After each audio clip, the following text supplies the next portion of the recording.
Hello, hello. I am Cassie Brown, and I am thrilled to welcome you to the Amplify My Impact podcast. After years of consulting and managing programs for some of the top entrepreneurs, CEOs, and marketers in the industry, I am on a mission to expand our contribution, to grow, scale, and create more so we can do and give more.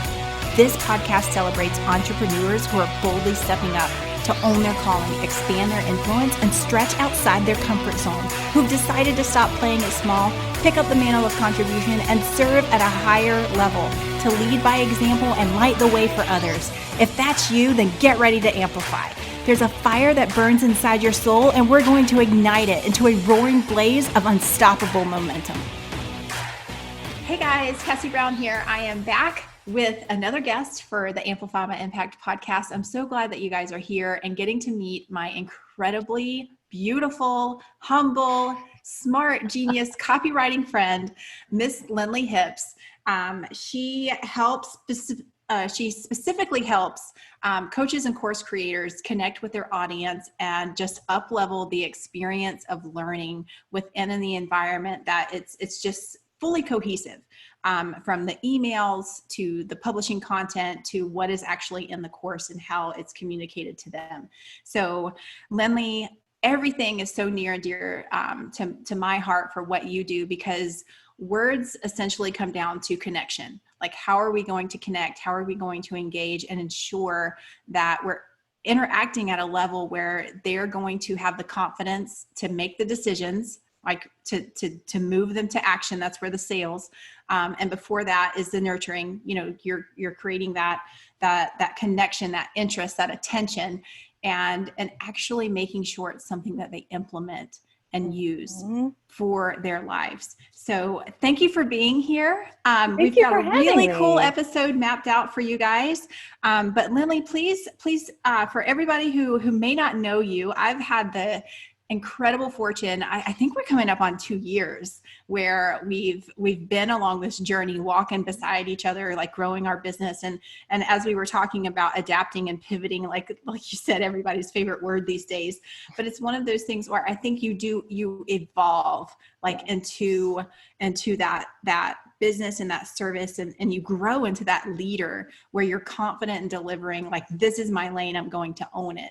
So can you give everybody just a little bit of background about you and your lane that you just completely dominate when it comes to communication and connection? Well, thank you so much. I'm super excited to be here, and I'm always thrilled to talk to you, Cassie. So, it's funny because if you had said to me 16 or 17 years ago, hey, you're going to own your own business and, you're going to be a copywriter, I would have told you were crazy. I never wanted to own a business. I think because I thought of business as like a brick and mortar. Like, I don't want to own a restaurant, or I don't want to own like a boutique. So that was just never on my radar. And so I was in corporate for 15 years, worked for a fantastic company that my husband still works for. I still say we when I talk about the company. But actually, right after I turned 40, I told my husband, I said, I'm too comfortable. Like, it wasn't that I wasn't enjoying, like I enjoyed my job, but I wasn't being challenged by it really. And I realized that, and I literally said, I need to do something that scares the hell out of me. And that thing ended up being quitting my nice, secure, stable, well-paying job with health insurance and staking out on my own. So again, was never something that was sort of in the plan, but looking back, it was the best choice I ever could have made. My background is kind of all over the place, but I actually started my career as an instructional designer, which means that I designed online training, which in 2003 looked a little bit different than online training looks now. Quite still, different. But I started doing, and we did a lot of classroom training as well. And I kind of morphed into a couple of other, like, I ended up in IT at the end of my career. I was an English teacher, so I taught college English for a couple of years, which was interesting. And in every position that I've ever had, I have been a writer, but I've never had a writing title. And so I never really thought of writing as something that, it was just kind of a given. for me, it wasn't like a specific talent that I felt like I had.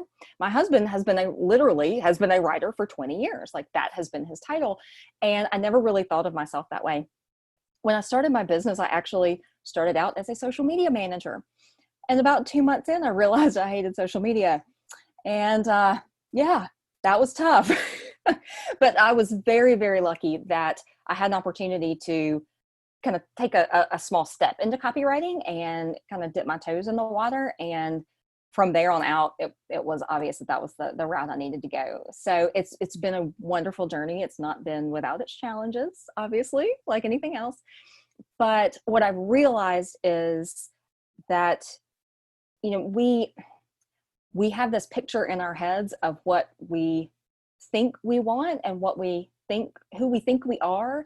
And if we would let go of that picture just a little bit, we can go and be and do so much more. And that's what I'm trying to teach my daughter, who's 8, and she's in that stage of life where, like, if she doesn't do something right the first time or get it perfect the first time, she's like, oh, I'm so bad at this.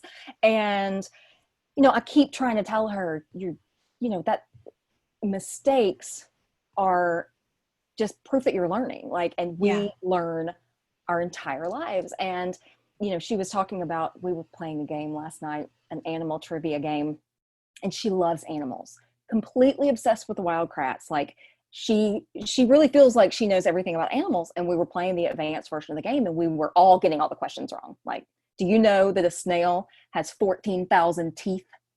Like, oh no. No, I saw you share that, and I'm like, I need to know more about this because our girls are the same. They love animals. Yeah, insane. So, and we actually sat down and talked to her, and we said, you don't have to know everything. You will never know everything. Like, we have got to remove ourselves from that feeling that the only way that we have value is that we know everything, because we don't. Like, our value comes from our experiences and who we are and how we treat people and, what we feel our purpose is. And there's so much to that I feel like we all still have to learn. So, becoming a copywriter was not necessarily like a straight path, but, I've learned, and in a lot of ways, like the working with course creators and coaches has sort of dovetailed my copywriting experience in business with my past, so that I get to work with people to help them not only create the copy and the sales pages and all of that to launch their courses, but to actually design courses that are instructionally sound, that are designed in a way that can make sure that the student on the other end not only finishes your course, quite frankly, because how many courses have we've all not finished? True. But that they're actually able to then take what they've learned and implement it and go on to have success. And a lot of that has to do with the way that the course is designed and the interactions and, all of that stuff. So that's really, it's been sort of the perfect storm of all of the things that I love to do have kind of come together in that way. Love it. I love it. That is definitely a reoccurring theme for all of the guests on the podcast is no one once has come on yet and been like, you know what, this is what I was going to be. And that I've been doing this exact same thing for 40 years. And it's just not, I don't think it's the nature of our DNA, the way that we're built. Like, we do consistently evolve. But in planning for this episode, like we identified a few things that we fit ourselves into a box with that identity and with the intimidation of what we think. We define ourselves based on, like you said, when you shared with your daughter, if she doesn't do it right the first time or doesn't feel she's good at it, like there's this huge level of frustration. And I saw that same thing like really early on in our oldest, and my husband is the same way. If he can't do it right the first time, he doesn't want anything to do with it because like he's taken on that identity. Like, this is not a mastery skill for me. Mm-hmm. So I'm not going to do it, when in fact, that is the definition of mastery, is failing and doing something over and over and over and over again until you have mastered it. So what we're going to do on the podcast for you guys today is we're going to deconstruct this box, like all of these boxes and all of these identities that we've put around copywriting and sales messaging. And we're going to explain even further the difference between copywriting itself, like with the intent to sell, versus content copywriting. So, well, I guess it all is under the umbrella of copywriting. You know, there's endless types of categories, but those are the two that we're going to tackle today. And I'm so glad that Lynley is here along for the ride. Okay, so in prepping, you said something to me that just really I identified with so well, because you shared that people downplay their own ability to write. You know, we come to the table thinking the way that we were taught to write in school was like these English essays and this proper grammar and everything like that.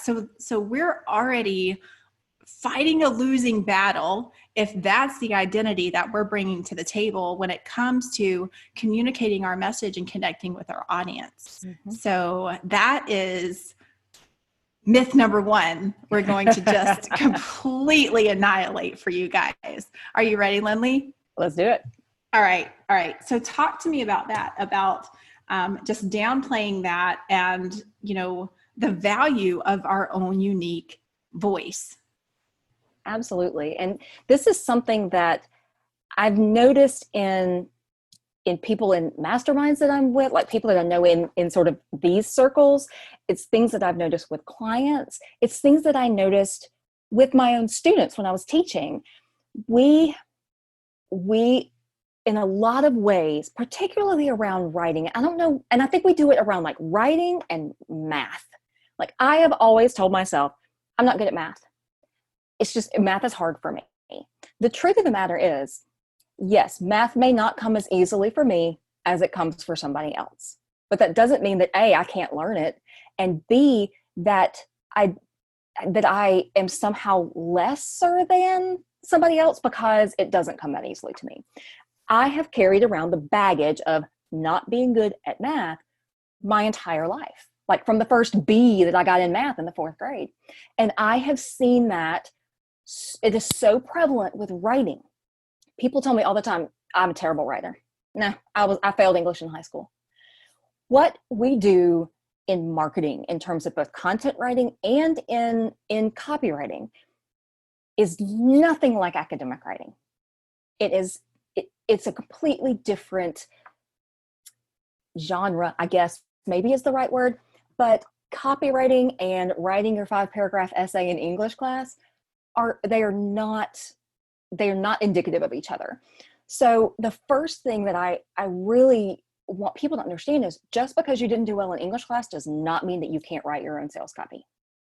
You absolutely can. You just got to strike that limiting belief out of your brain. And that's the biggest hurdle, right? Like you have this, like you said, you have this box of this is what writing is. And you have created that based on your, your school experiences. Or maybe you think like, oh, well, I read, news, like news writing or like actual like journalism, print journalism.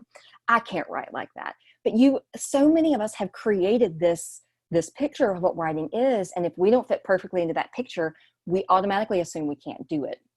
And that is 100% not true. Is it a little intimidating? Yeah, sometimes. And does it take work?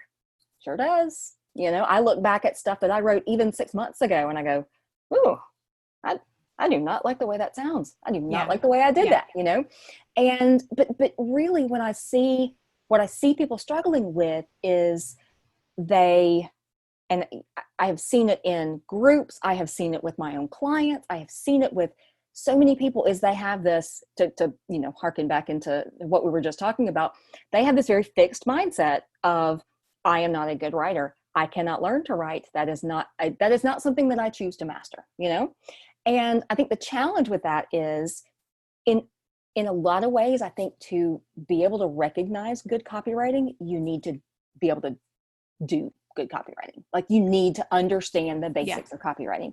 Right. Because I call myself a copywriter and I hand you a sales page doesn't necessarily mean that it's good copy. Now, hopefully everything that I provide my clients is good copy. But again, it is not, it is just as much an art as it is a science. And it takes tweaking and going back to it and trying different things. And I think that's hard for people who have come up thinking that writing has to fit some sort of, you have to check off all the boxes in the teacher's rubric. Like you have to do it. There's one way to do it. There's not one way to do it. There are a million different ways to do it. And we all have the ability to embrace that part of ourselves and to share ourselves through our writing, right. Even if you don't have perfect grammar, even if you don't, necessarily, know how to structure a sales page. There are skills that you can learn pretty easily, honestly, but the only way you learn them is to do them. You can't learn copy out of a book, out of a course or anything. You have to do it. You have to fail at it. You have to say, oh my God, that was terrible. Let me try it again. Right. And I think we struggle with that. And because we have this block against writing in particular, people don't say that about like marketing. It's like, oh, I'm a terrible marketer, because that's not something that we're necessarily like, that's, beaten to our heads in school, right? That's just not, we don't have these preconceived notions of what that looks like for us. But I think that's really a struggle for a lot of people. And the reason that I mean, obviously I'm a copywriter. I love writing copy for other people, and I need other people to want me to write copy in order to have a business. But, I also think that you have a very specific message that you want to get out, and you need to understand how to communicate that. Maybe it's not through writing, maybe it's through video, maybe it's through something else, even to be able to give that to a copywriter, for them to be able to write your copy. Mm-hmm. I talk a lot about things like brand voice. And, when people talk about brand, like we say, oh, well, I have a logo. Like you have your Amplify logo and it's lovely up there, and that's my brand. And so many people don't understand that brand also encompasses your brand voice and your brand personality. And if you can get a handle on that, and I don't necessarily think it's something that you create. I guess you could intentionally create a brand personality or a brand voice.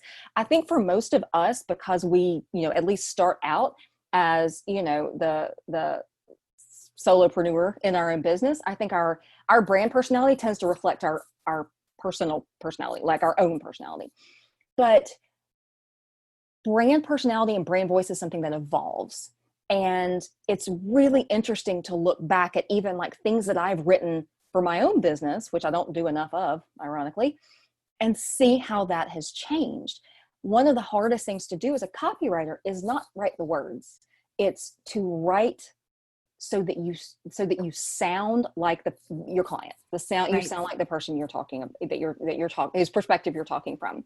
And if you don't have a really defined intentional brand voice, it's going to make it harder for anybody that writes for you. Right. And that authentic, that if you really want to connect with people, they have to connect with you, right? You have to be authentic. You have to be a little vulnerable, maybe. They have to see you, and they have to see your brand as trustworthy and as relatable. Otherwise, they're not going to buy. They're not going to follow you. They're not going to join your email list. And so, understanding who you are and who your business is, and the kinds of personality traits that you want to embody can really help get your writing on kind of the right track. It can help you define how you write and who you write to, because obviously audience is everything. But it can make a big difference in your writing. I think part of the challenge is we think that, I can write anything. Well, I mean, yeah, you could write anything, but when you're talking about something like sales copy, it absolutely has a purpose, right? And the purpose is to, compel somebody to action, whether that's click a link or buy my thing or join my mastermind or whatever. We're trying to get people to do something, to undertake some sort of behavior change. And that connection is going to be what gets them there. If we have a clear picture of who we are and who our brand is, which that sounds awkward, but what our brand is, that seems even weirder. But if we have a clear picture of that, writing becomes so much easier, because we can kind of step into that personality and write from that personality. We've talked before with your Amplify group about there are some, there are aspects of my own personality that I just don't bring over into my business brand voice, my personality. I have been known to use a few 4-letter words every once in a while, and usually my 8-year-old will catch me every time I do. I do not use that kind of language in my brand. It's just not my brand. Like, I can't even explain why. It's just not, maybe it's because I'm afraid like my mother or my mother-in-law will read it and they'll be like all embarrassed, but that's just not who I am. There are some people who that is absolutely part of their brand, and you come to expect it. And, if you're offended by it, then you're not their ideal customer. And that's the thing that brand voice can really help you define. It really helps you not only define, but to attract your ideal customer. I was writing something or actually reviewing something yesterday, and the woman used the word badass, which I have to admit, I love the word badass. But, there are some people who are going to be like, oh, they're going to clutch their pearls. Your pearls are lovely. I have some just like that. And they're, going to fan themselves and faint because you use the word badass. Yeah. Not your ideal customer. Right. Don't worry about them, Right. So I think we get all caught up in the what do I write and how do I write and all of the technicalities of it. And we let ourselves get intimidated. But one of the most helpful things I still have to make myself do is just dump it all on the page. Just get it out there. It's a lot easier to edit than it is to write something new, Yeah. And I have read, I don't know about the psychology behind this, but the part of our brains that we use to create is different than the part of our brains that we use to edit. So by editing yourself as you write, your brain is working overtime and it's getting confused and it's, and it's harder. And, I think we start, because we have this fear of not being good enough or failing at what we're doing, we struggle with even just putting words on the page. But if you could get something out, one thing that I have clients that do this, and I've actually done this with myself, a lot of us can talk about what we do or the products or the courses or whatever that we've created. We can talk about them all day long and twice on Sunday. Record yourself, transcribe it, and start from there. I have clients for whom I take their lives. I create blog articles out of them. I create emails out of those blog articles. It would be a lot harder for me to create that content from their voice if I didn't have that live. But I can use the words they use and the phrases they use and even just the style, a lot more easily because I have that reference point. So, one of the biggest tricks is if you can talk, but if you feel like you can talk better than you can write, then talk first. Transcribe it, and you're talking to there's a function in Google that will transcribe for you, and Otter AI will do that too. Get it out on paper and then talk about it. Because we all have so much to share that if we let our limiting beliefs and preconceived notions about what we can and can't do with copywriting, it's never going to get out there. And that's the biggest tragedy, right? That totally. The message doesn't ever get out there and it just stays, cooped up in you. Yeah. Oh, girl, preach it. Sorry. So as you were talking, I was taking notes. I always take notes. I always begin each interview like with a completely blank sheet of paper, and then as we go through. So I sort of identified 5 things that you touched on here. And I just want to recap it for everybody and then transition into the difference between copywriting for sales and copywriting for content. So here, number 1, we have to remove the false beliefs. We have to acknowledge there's a box and realize we're setting ourselves up to fail by playing by those rules that don't apply to us anymore. Yeah. And number 2, completely embracing the fact that your voice does have value and what you're bringing to the table. And I think this is where a lot of people, there's a huge gap and disconnect between the scripts that are out there. And they're like, but I went and I did it just like this page or this person over here. And I just have to say, I have to pause right here. And I have to say, for me in the coaching industry, I look at Russell Brunson, John Maxwell, and Jay Shetty. Right. All completely different personalities, all completely different messages. And you cannot you can't take a script for one and it will work with connecting with their audience for the other. And I think that is the biggest thing that we need to realize as entrepreneurs is we compare ourselves a lot to what other people are doing. And, you know, Russell's huge with the hacking and it don't get too close to it. Like, don't get too married to how someone else does something and think that you don't have value, like that your unique perspective doesn't, because that is the secret ingredient that when missing is that mistake that you're going to learn from over and over and over and over and over until you learn that that's the thing that's missing. So it becomes one of those like nasty cycles for us that we're doomed to repeat until we recognize and acknowledge our own value, right? Right. It becomes the Groundhog Day movie, you know, where you just until you figure out what you're doing wrong and you change it. Exactly. So then number 3, we're moving into knowing the purpose of what we're putting out there. And this is where the different types of copy are coming along. You know, we can have frameworks, like we learned frameworks in school for what an essay, you know, looks like, for what a report looks like, for what a persuasive or argumentative type, like, so there are tools to use in your tool belt, but it's really just a gentle guide, and you can't leave yourself out of that equation.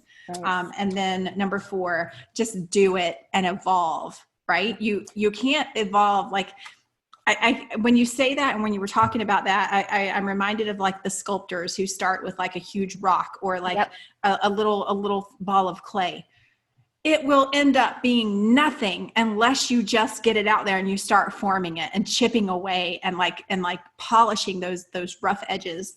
And that I think I love the most is that if you take away nothing else from this episode, but learn to stop editing your thoughts, your dreams, and your words. Like, editing should be like a completely separate step. You have to give yourself that freedom to fly, and it could be crazy. Like, talk from the heart, let it go, unleash, and almost like shock and surprise yourself. Like, that came out of my mouth. Then go back and clean it up and polish it up. Like, there's words I have to still look up all the time on Google. We're like, wait, how do you spell that? You know? I ask my my Amazon virtual assistant, whose name I can't say because she'll light up. Oh, yes. Yeah. I have to ask her stuff like that all the time. I also have to ask her what day it is. Yes. So amen. And then absolutely number 5, like our mission is really just to connect deeply and master that process. And this can be like, this is like just for what we've talked about for copywriting, but if you were to strip this down and not even talk about copywriting, you could repeat those 5 steps towards any kind of like roadblock or thing that you need to think outside of, like, because we have false beliefs in every category of our personal life and business. But girl, I love it. So now talk to us about the difference between the sales copywriting and the content copywriting. Absolutely. And this is really one of those things that I think is another, not necessarily a roadblock, because people don't understand the difference. They assume that if they aren't comfortable doing one, they won't be comfortable doing the other. I want to take a little bit of a step back and talk about messaging first, because a lot of times people go, oh, well, messaging and copy, it's the same thing, right? And it's kind of like the whole square is a rectangle, but a rectangle's not a square thing, you know? Yes, messaging is, I think of messaging as more of the strategy that your copy is going to then fall into. Messaging is what you want to say, and copy is how you say it, the words that you use to say it. And so, you know, if you don't have a messaging strategy, and, you know, we use the word strategy all the time around here, and it doesn't have to be complicated. It doesn't have to be, you know, really detailed, and you don't have to have like a PowerPoint presentation about it, you know, but you need to understand, and your messaging strategy is going to absolutely include your brand voice. It's going to include your audience 100%. And it's going to include the message that you have. Like, how do you want to share that message? What are the ways that you want to communicate that message to your audience? And that's going to inform the copy and the content that you write. So copywriting and content writing, they're sort of two sides to the same coin. copywriting, strictly speaking, is creating a message that compels someone to take some sort of action, to create some sort of behavior change. It may be something as simple as watching a video, or, opting into a lead magnet, or even, opening an email to an extent, or of course, the most common one is to buy. We want to convert. Copy has a goal of converting. Content writing does not. Content writing is pure value. It is purely putting your knowledge out there for someone else to benefit from. And the way that you go about crafting content, and that could be podcasts like this one, it could be videos, it could be blog posts, it could theoretically be email, although that's a little bit harder to sort of repurpose for the greater good. Anything that is going to help build your SEO basically is going to be a lot of your content writing. To an extent, it's social media posts and stuff like that, but that's sort of a gray area. But in general, your content is going to be focused on providing value and helping someone do something with that content. So, if you go and look at, 90% of the blog articles out there, they are just like you said, 5 steps to improving your copy, right? Like that kind of stuff. The reason that is so powerful is it makes us feel like we can do it, like it's doable. If we say, oh, there's only 5 steps. Oh, I can do that. Now, if it was like 65 steps to improving your copy, we're like, I'm out of here. No, thank you. So, content writing, when you are absolutely 100% focused on your audience, because you really have to be, no matter what you're writing. Like your audience is number one. We think that, it's all about us, and we think it's all about our products and our services and everything. Not about you. It's all about them. And that is one of the hardest things to kind of get across. A lot of times we want to write the things because we have knowledge that we want to share, that we have, concepts and thoughts and, bright ideas that we're like, this is great. I want to get it out there. But the truth of the matter is, it may not matter a hill of beans to our audience. And if it doesn't, then they're not going to read it, So really, with your content writing, understanding your audience and what they need and what they're looking for is absolutely key. That's not to say that it's not key in copywriting either, but your content writing is going to be much more value-based. It's going to be much more, you sharing what what you've learned, and it's, I really think it's part of the process of mastery, right? They always say that if you can't, those who can't do, teach, right? Which is complete BS, because if you can't do it, you can't teach it. If you can teach it, it means you know it. Yes. Yes. Yes. Oh my gosh. I just had to emphasize that, because I think if there was like a ranking for the absolute worst phrases or accepted stereotypes, yep, is that those who can't do, teach. And that's just so completely false, because some of my greatest mentors and teachers and coaches, it's not because they can't do, right. they're simply, they've already done it, or they're choosing where they can put their energy to make the most impact.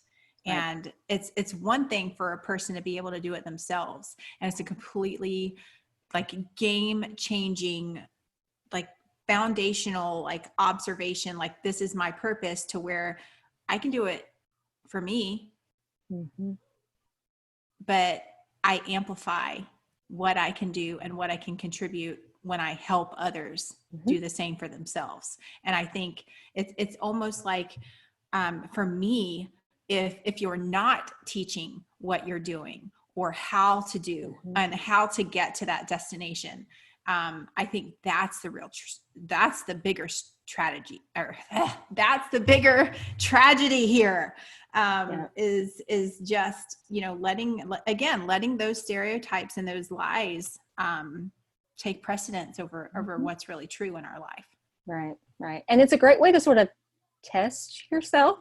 Like if I can explain something to you and it makes sense to you, then I probably understand it pretty well, you know? But you know, the goal is not, again, the goal is not perfection. The goal is not to know everything. The goal is not, you know, to have all the answers. The goal is simply to share what you know. And maybe somebody comes back and comments on your blog about, you know, well, actually, so-and-so says, blah, blah, blah. And you're like, cool, I didn't know that. Thank you. But it takes a very specific mindset to be able to do that. And that's that. If you haven't read Carol Dweck's book, Mindset, go read it. It is a fantastic book. You can probably read the first half of it and understand the concept. Like it really, she uses a lot of examples, which is cool. But like at some point, you get enough examples. Fantastic book for business, for parenting, for relationships, like everything. But you know, when we start talking about publishing, and I get a big giant block in my head about publishing too. Like I really do. It's, again, the cobbler's children have no shoes. I struggle to publish for myself. I use the excuse of, well, my blog's not ready yet. We're still working on it. There are 1,001 different places that I could publish, and I don't do it like I need to. Mm-hmm. And I think we all have those hang-ups. Yeah. But again, it's not about the content. It's about your audience, and it's about who you're talking to. And so if you have not really gotten super duper crystal clear on that, everything is going to be so much harder. Writing long form content is going to be harder. Writing social content is going to be harder. Writing sales copy is going to be harder. So, you know, I preach all the time, and I know people get tired of me saying it's all about your audience. You have to understand your audience, and not just from a, you know, perspective of like the demographics. You really have to understand deeply what their pain points are, what their challenges are. Like even at those deeper levels of, you know, I used the example yesterday on a call that, you know, somebody might, if I'm selling a meal planning kit or something like that to busy moms who are trying to work and homeschool their kids right now and, you know, everything. You know, one of the pains is I just don't have enough time, right? And you're probably going to go, yep, that's the biggest pain that these people have. But there's always something deeper. There's always something they're going, you know, I have fed my kids boxed macaroni and cheese for the last 3 nights. I am a terrible parent. Like I am not holding up my end of the bargain, and there's guilt and, you know, a lot of baggage that comes along with that. If you understand that about your audience, you can relate to them better, and they understand that you understand them a lot better. And it just makes your sales copy more compelling. And really it makes your content more compelling because you are speaking to them where they are and giving them sort of what they need, even if they don't realize that they need it yet, because they may not even be conscious of those thoughts and those feelings that are kind of going through their head. Yeah. I've always said, the one who knows the market and the audience the best, like, you win. Yeah. Because you win with being able to connect and communicate and message. But not only that, like you see the opportunities and you see the gaps and what they need and what they're begging for and the pain that they're in and that solution, right? That little bridge that offers them the hope to get to where that hope and desire. So I was taking notes again. And as we were talking about like, messaging and content, copywriting versus sales copywriting and all of that, I have a little analogy I want to run by you and I want to see what you think. Yeah. So if messaging is like our lane, right? This is like sort of like if you think of, I'm going to, I always explain it sort of like bowling. You know how when those little bumpers come out and they keep you on the straight and narrow. But on this one, we're going to look at traffic because I think it's going to be fun because I think this is a big domino for everybody. Like for us in our business, a lot of people come to us for traffic. Like I need more. Right. You know, messaging is our lane. Mm-hmm. Content is accelerating on that highway. Like that's pushing down the gas, turning up the radio and like, heck yes, I want to take this road trip with you. Like I'm getting to experience you. right? And then the copywriting is like the GPS to get them to the destination that we want them to go. So I'm writing all of this and I'm like, like I love it. It's just all, I mean, it's one of those things where if we master and we stay in our lane, our messaging like will compel the copywriting forward and content strategy and in our sales. So like there's a cohesiveness there that just keeps people literally rocking along to the beat of your drum, you know? And it's just really, really neat to see it all come together like that. And hopefully everyone listening understands how everything does work together, but that there's also beauty in figuring it out and evolving. And it's because this is not like we have an hour, we're going to call a board meeting. We're all coming in here. We're laying it on the table. Okay. What is our messaging? What is our brand strategy? We're going to knock out the sales copy and also all of the content. Like these are layers of a foundation that only will reveal themselves by actually doing. Yep. You're exactly right. And I think that's why, you know, I have actually had people say, can you help me develop my brand voice? And I'm like, you're already doing that. Like you're developing it with every single thing you publish. And one of the things that I teach in workshops is to really understand your own brand voice. Look at what you've already put out there in the world. Look at your videos, look at your blog posts, look at your social posts, look at your emails, you know, and you'll start noticing patterns and you'll start noticing just the way that you communicate. And the important thing is, and it's not to say that you have to continue on exactly that way forever and ever and ever. You are going to evolve. You're going to pivot. You're going to make changes. You're going to, you know, you may end up serving a completely different audience and you may end up, you know, changing your messaging for that audience, which is what you should do. But, you know, in order to truly understand like how to communicate with people, it really does, can really help you to look back at what you have done so far. One of the things that, you know, can be, it's a really interesting exercise to go through is to take someone. I mean, Jay Shetty is a great example, and I've been writing for Jay Shetty for a couple months. And one of the challenges that we've had is like, what is his brand voice? Like, what does it sound like? And I went through content and listened to videos, and I said, you know, here are the things that he does in his videos, in his emails, and everything that is an important part of his brand voice. One of the things is he is extremely positive. Even if he's talking about something negative, he uses positive language. His goal is not to just cover the topic and be done. Like he is very willing to give you as much context as you need. Brevity is not a goal. We'll say that. You know, and there are things like that become part of your brand voice. He likes to tell people, you know, he likes to refer back to things that he's already told them and refer forward to things that he's going to tell them. Like those reference points are very important. That is so important to know, not only so that you can take advantage of those and it makes your writing easier, but you can also, when you hire a copywriter, when you hire a VA or a social media manager or whoever, you can hand that to them and you have just catapulted them so much farther along in the process to really be able to capture who you are and to speak from you, you know, so that people will never know that you know, that's my goal, is for people to not know that my client hired a copywriter. Yeah. You know, that's the big secret. And you mentioned something earlier that I just want to touch on. Templates and things like scripts and that kind of thing, they're great. I love templates because it gives you that framework, right? Frameworks are super duper powerful. I'm wearing my funnel hacking shirt from Funnel Hacking Live last year. And this year, everything was about frameworks. But understand that frameworks and templates and scripts are just tools. They are not you.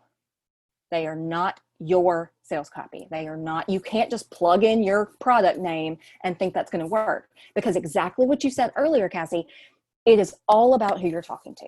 And it's going to feel weird if you just, slap some, predefined content up there, and your audience is going to be like, what the heck is this? You're not relating to me at all. I'm bailing, So, a lot of people will be like, well, I can just use funnel scripts for this or whatever. And funnel scripts is a fantastic product. Holy cow. It is super powerful, but it is a starting point. It is not an ending point. Yes. Yes. And I say that I have templates that I provide and I sell, and I say that about them too. Make sure that anything that you use as a guide is just that. And right. You take it and you tweak it, you put your brand voice on it, your spin on it, your personality into it, so that you connect with your audience. Starting points are awesome, but they should not be your ending points. I love it. Thank you so much for emphasizing that. And as we wrap up, I just want to, first of all, thank you for your time and your talent, and your friendship. Like, I love, and this is what I want everyone to understand. Like, I've known Lynley for quite some time, and we've gotten to do some really, really fun things together, with workshops for the community, for the Amplify My Impact, for just sharing her mission in the Amplifier series, this podcast interview. And we have some work coming up with a mutual client. I'm really, really excited about the work that we're doing with Nurika. She's going to be a guest coming up. So I get to share her mission and her message. And I think that's the beautiful thing about all of this is what we can accomplish fully stepping in to that purpose and taking ourselves out of that cage that we've placed in it. And this is just one small way with your brand voice, your messaging, and the way that you publish and the way that you share. Like, be willing to make those mistakes. You cannot learn, you can't learn and move forward. And I love how you shared earlier that the transition that you made out of corporate, you realized that you were just sitting there comfortably. And so I would challenge everyone listening today, what areas of your life and your business are you a little bit too comfortable with? Because if so, maybe you're just not, you're not pushing yourself further, because there is more that we can do. There is more that we can grow and contribute. And it's not just what we can do internally, but the way that it just is a massive ripple effect to the way. And so I really appreciate what you're doing in the world and the spirit of copywriting, and just empowering people to step up and lead and to really lean into their voice. So I want to give you the last word. I definitely want to hear about some other projects that you may be working on that you can share with us, because I know a lot of us, we work with some clients that we can't always be like, guess what I'm working with, and it's just the nature of the business. But that doesn't mean and you are a humble soul, and I definitely want to highlight not only your accomplishments and your growth in business, but everything that you have put in is the reason you are able to serve at the level you're at. That's the reason Jay Shetty completely puts his trust in you, and that level of integrity that you're going to align with the brand voice at the end of the day, where it's like, you can't tell where he stops and Lynley begins, because there's such that fluid motion. Right. Yeah. And that really is part of it, that and it's weird to say this, but I don't want anybody to know that, not that because I'm not proud of the clients that I work for, but in a lot of ways, I don't want to disturb that illusion that they are the ones writing the emails and that kind of thing, because I think that is a really important part about, a lot of people. That's the beauty of your work is you don't know, because we have clients that they do write the emails, but they could, we supplement, right? You could supplement and stuff like that. And I think that's the beautiful thing is, and some people may try to challenge, okay, well, which one's this and which one's Lynley? And it's that's the beauty. You'll never know. Right. If I'm doing my job, hopefully you'll never know. Yeah. Although I'm sure that there are aspects of what I write that, little hallmarks that you could go, Like I tend to use a lot of ellipses, and my client might not use a lot of ellipses, that kind of thing. But but that's, again, that's a little bit of my personality that kind of gets. There's you some Easter eggs now. They're gonna. There you go. Yeah. Every time you see ellipses, you're gonna be like, "Ooh, did Lynley write that?" Yeah, absolutely. And and first of all, thank you so much for having me. This is, anytime I get a chance to talk to you is wonderful. And I've had the chance multiple times this week, and so it's just been quite an experience. So and I want to thank your entire community for embracing me and letting me share with them, and being willing to listen, because that we only have so many hours in the day, and if you spend your time listening to me, that is a huge, huge compliment, and I am grateful. I'm, like I said earlier, cobbler's children have no shoes. You can follow me on social media. I post sometimes. I don't post a whole lot, I gotta say, but I care about you. I was just going to say, don't you worry. Lynley is extremely active in the Amplify My Impact Facebook group. So there you go. If you're hearing this, if you are hearing this and you want to connect with her, reach out to me. Yeah, absolutely. Because I will make sure she has pathways that lead to her. I'm incredibly humbled to serve along with her to just make this huge contribution that all of us that are working within this, I feel like our own little niche of impact driven marketing, and we're uniting for, the amplification of our own voices, right, to say that impact matters, the way that you treat people matters, and every single fiber and layer of business. It's not, and surface level messaging just isn't enough. It's not. And thank you for echoing that on the show today, and just sharing with everybody like the deep levels that you really need to let yourself go to, and just be willing to be that open, vulnerable, evolve, and learn. Yeah. I think that is where the most beautiful copywriting lies. And it is through the evolution, and you can't ever reach that place if you keep yourself in that box and you never even get started. If you just begin, if you think that is your absolute truth, that I am not good at copywriting, or I am not good at, like you shared, math, or fill in the blank. Yep. If you keep yourself within that box, you're never going to evolve into mastery. Yeah, you're right. You're right. And, honestly, and I think in a lot of ways, and I think I've done this myself in a lot of ways, it's not just about what we tell ourselves we can't do. It is, we're absolving ourselves of the responsibility of trying, and nice. It means that if I tell myself I'm bad at math, it means I can use a calculator. If I tell myself I'm bad at cooking, which I am, but I could be better, like I could cook if I wanted to, but I just let my husband do all that anyway. So yeah, I think there's a lot of, there's so much about identity and mindset and who you are and who you want to be that is wrapped up in copy that nobody realizes. And, we I think we downplay our responsibility in that because it's easier, because it's more comfortable.